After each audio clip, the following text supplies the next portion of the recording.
Hey guys, what's up? In this video, I'm gonna show you how to change system language in Galaxy A15 device. So first of all guys, just go to settings and then scroll so that we have an option of general management here. Just tap to general management and the very top we have language option. So just tap to language and then click to add language. Now I have adding this language.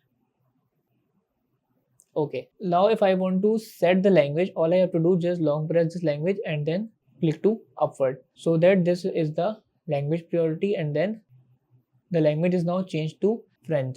This is how we can change the language. Now if I want to again change the language into English, so just tap here. So all I have to do is just long press this language and then again swipe upward so that the language is now again changed to English. So that's how we can change system language in Galaxy A15 device. So that's it about the video. If this video helped you guys, kindly like the video and follow us for more tips and tricks. See you guys in next video. Take care.